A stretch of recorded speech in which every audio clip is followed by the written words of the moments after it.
Data wa twese wo mwijuru, Mana mushobora vyose, Mana ukomeye kandi uhambaye, kandi uvuga bikaba, uteka bigakomera, urema ibitariho bikabashaga no kubaho. Ndasengeye mwene data ugiye kumva ijambo ryawe, reka rimwubake mwami Imana, kandi rimukomeze, kandi rizana impinduka ku buzima bwe, ko rimusanze ntaba ariko rimusiga, mu izina rya Yesu, amen. Turabaramukije mwese bakunzi b'ikiganiro, haracariho ivyizigiro, amahoro y'Imana nakomeze kubana namwe. Haracariho ivyizigiro ko wakomera, ko watera imbere, ko wagera ku ndoto zawe. Haracari ivyizigiro iyo ndwara ko wayikira. Haracari ivyizigiro wowe utavyara ko wavyara ukonsa ugaheka nk'abandi. Haracari ivyizigiro ko urya rugendo rwawe rwacamwo. Haracari ivyizigiro ko warangiza amashure. Haracari ivyizigiro alebra suvradiga noshke ema sota kabadegi bakaya. Haracari ivyizigiro ko wagera kuvyo abandi bageseho. Mana twizeye ntabwo irobanura ku butoni, ivyo yakoreye abandi nawe yabashaga kubigukorera. Amahoro y'Imana, umugisha w'Imana nukomeze kubana nawe. Tugiye gusangira ijambo ry'Imana dusoma mu cete Paulo yandikiye Abigalatiya, ibice vyaho ni 5. Turasoma duhere ku murongo 22 turageza ku 23. Aravuga ngo ariko ivyo mpwemu yama n'urukundo, umunezero, amahoro, ukwihangana, kugira neza, ingeso nziza, kuba umwizigirwa, ubugwa neza, ukwirinda, ibimeze bityo nta vyagezwe bibuza. Imana yahabwe icubahiro. Turafise teme ivuga ngo ivyamwa vya mpwemu. Iki ni igice ca 40, nifuza ko ari naco gice tworangirizaho kino cigwa, ivyamwa vya mpwemu, kugira ngo ku munsi w'ejo dutangure icigwa cha Pasika, kugira ngo tubashe kwivugaho mbega Pasika niki, mbega Pasika isobanura iki.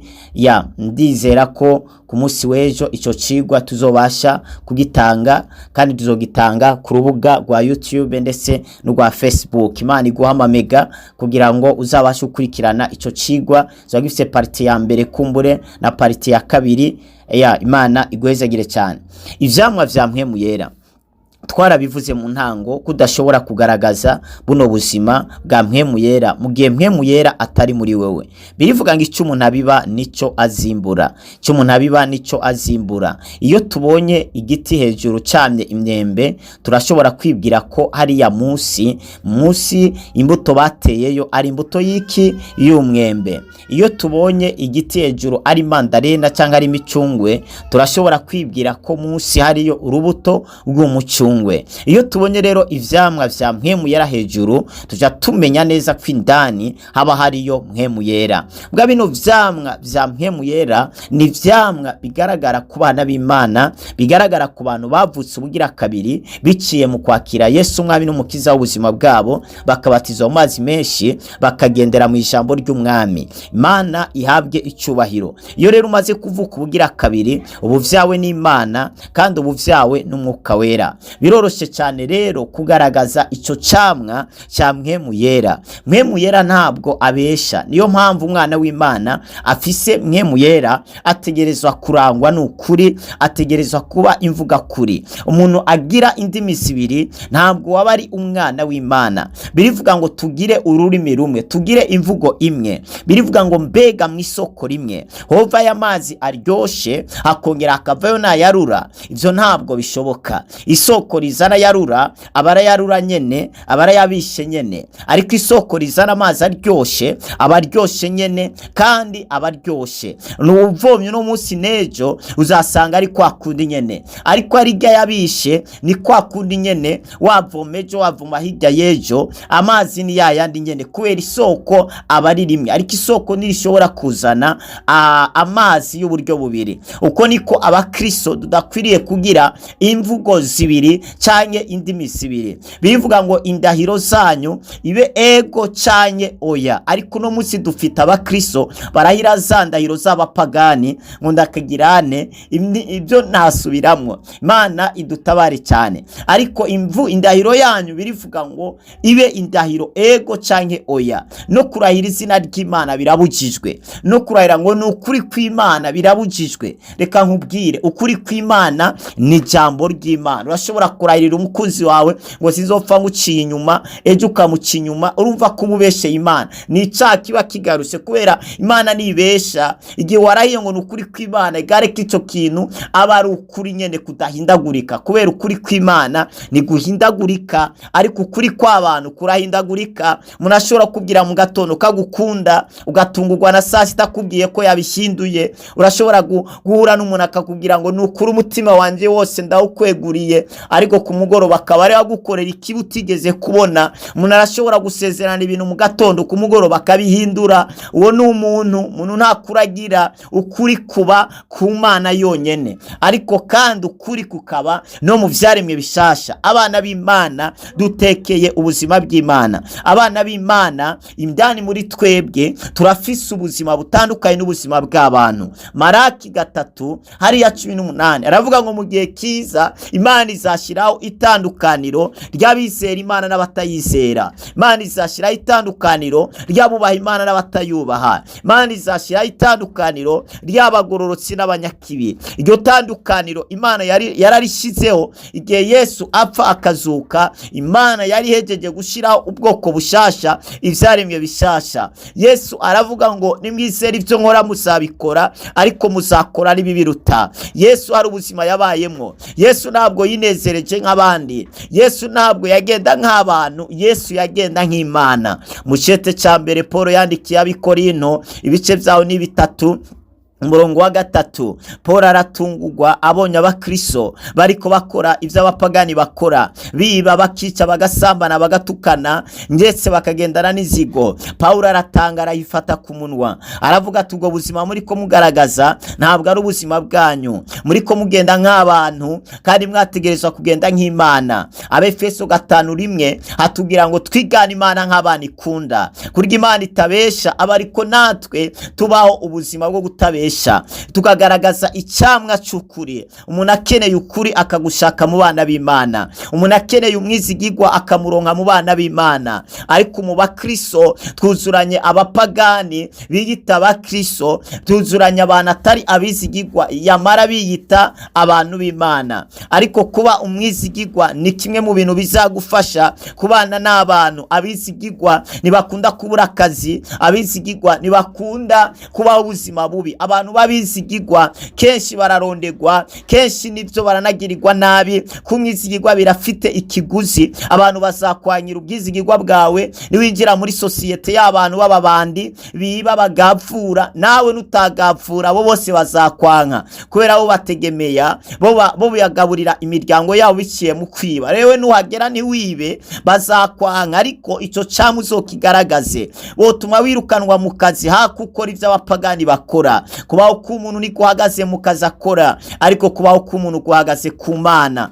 Rero icamwa Bibiliya yatubwiye ca nyuma ni icamwa cyo kwirinda. Hari ibintu utegerezwa kwirinda muri buno buzima kugira ngo ntukorokere mu vyaha, ntukorokere mu nzira mbi, ntukorokere mu mosha mabi. Twaravuze ngo ni wirinda abigisha b'ibinyoma. Wabirinda gute? Wabirinda biciye mu gusoma Bibiliya, ijambo ry'Imana. Apana kurindira gusomerwa no kwigishwa, ahubwo gira inyota muri yo gusoma ijambo ry'Imana ndetse n'ibindi bitabo vyigisha ibintu vy'Imana. Gira inyota yo kumva ijambo ry'Imana ribe muri wewe rigwiriye. Abakizwa buno munsi mukunda profesi gusoma ijambo ry'Imana. Ubuvugishwa bw'uno munsi nabwo bwaravangiwe. Abavugishwa nabwo bakivugishwa ukuri gusa, ahubwo bavugishwa ibintu bibakururira k'abantu, bibazana kw'abantu. Ntabwo bagikeneye ko abantu baza ku Mana, ahubwo bakeneye abantu babemera, babakomera amashi. Niyo mpamvu rimwe na rimwe banagusiga amavuta bakavugishwa ko Imana igiye kuguha inzu kandi Imana igiye kukurimbura bitewe n'ivyaha vyawe.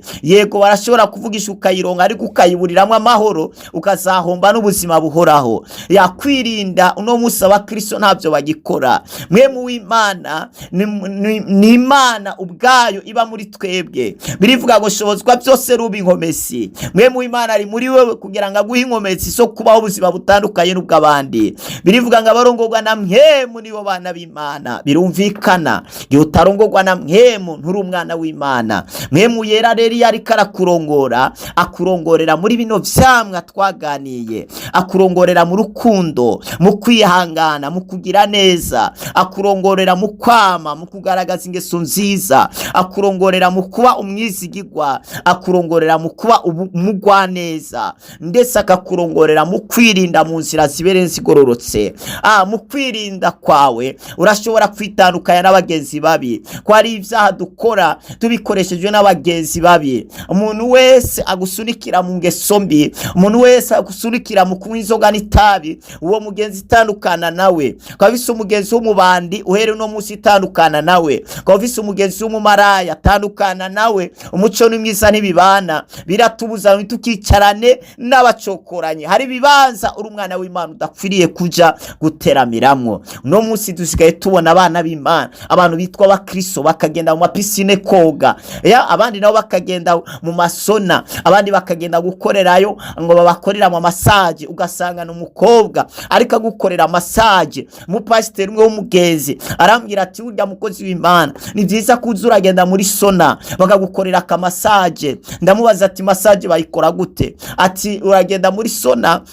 Ibyo byo muri sona byo nari mbizi uburyo bigendamwo, ndetse naho mu massage narinzi uburyo bayakoramwo, uretse ko ntari bwajeyo kandi n'ubu sindajayo kandi siniteze no kujayo. Abamarayika bazankurira massage, ariko we nimba uyikeneye uragenda. Ariko rero ikibabaje n'igitangaje, naramubaje ati none ugiye hariya massage yawe bayikorera muri sare? Arambwira toya nakumba winjiramo maze ukaja uri wenyene. Ati n'umukobwa ukura impuzu zawe zose maze ukaryama ku gitanda, hanyuma agahiswime kagasigara gusa gafutse hano munsi y'umukondo. Ati rero iyo ariko arakora massage aragukora ahantu hose, akagira ibintu byinshi, arambwira ibintu bitandukanye. Nyuma yaho nza gusanga yaraguye mu cyaha cy'ubusambanyi biciye muri abo bantu nyene. Nza gusanga ahubwo abo bantu nyene bamwe baba bikora, bamwe muri bo bari n'indaya, baba ariko bikururira abagabo. Ari abandi bantu bagenda mu masaro kwa fire yayandi umobwa n'abagabo n'ivyo bakakwinjiza mu kumba, ukagenda kozwa mu mutwe n'umukobwa gukorera akamassage wakuye n'agashati ugatanga amafaranga witwa umukristo. No, uburyo bwo kwirinda subwo. Hari abakristo usanga ariko arasengana n'umuntu badahuje igitsina, bagasengera mu cyumba kimwe. Ivyo ntabwo ari vyo.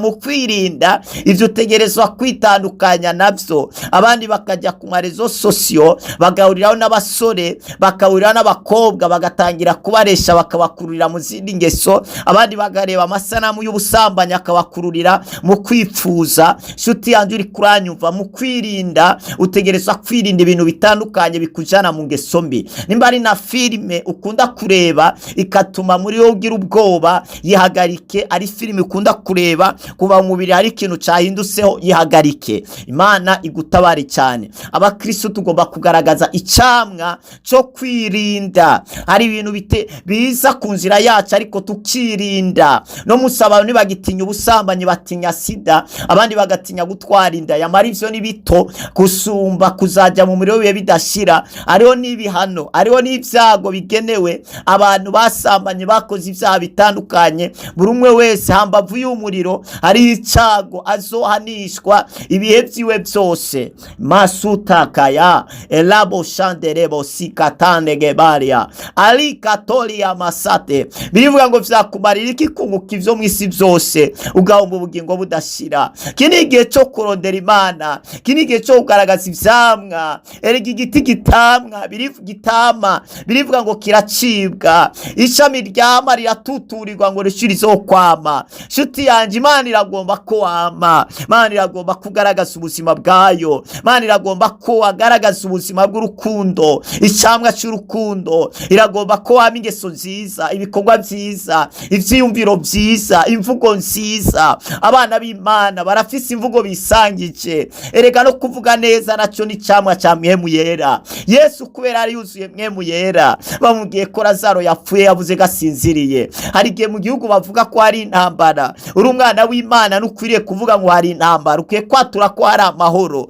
Ya rebo shatakira bakando. umugabo wawe akwanga nukwiye kuvyaturira abantu, kwiye kwaturira abantu ati je umugabo wanje arankunda gusumba abandi bantu bose. Uko uvyatura niko bizabandanya biba, nubwo yoba kwanga azashituka, urukundo rwagarutse. Uko impamvu yakuzanye mu rugo n'impamvu nawe wemeye ukamukurikira, nuko wabona ko ari umuntu muzima, nuko wabona ko urukundo ruhari. Niba yarahindutse rero siwe, ni Satani yamwatatse. Rero nawe nuha ikibanza Satani mu kwemeranya n'ivyo uri kurabonesha amaso y'umubiri. Abana b'Imana niturongorwa n'ivyo tubona, ahubwo turongorwa n'ivyo twizera, turongorwa n'ijambo ry'Imana, tukubaka ku ijambo ry'Imana. Mana iguhezagire wakurikiranye rino jambo. Ndumva norangirisa hano kino cigwa icamwa ca mpwemu yera canke ivyamwa vya mpwemu yera. Reka ndangirize kuri kino gice ca 40. Data ubwiza budasanzwe, ndasenga uyu mwene data yabanye nacu kuva mu gice ca mbere kugera muri kino gice ca 40. Ndamusengeye mwe kwama ivyamwa, ibi vyamwa vya mpwemu yera mwe kubigaragaza, mwe kuvyama mw'izina rya Yesu. Mwe kubaho ubuzima butandukanye n'ubuzima bw'abantu, mushoboze kubaho ubwo buzima, mushoboze kugaragaza ivyamwa mw'izina rya Yesu. Ukuboko kwawe kwiza kubane nawe, kiganza cyawe ciza kimubeko mw'izina rya Yesu, amen. Urifuza gusengerwa, urifuza gusobanuza inzozi, urifuza gushigikira igikorwa c'Imana, WhatsApp yacu ni +257 65 77 339. Mwarahezagiwe cyane.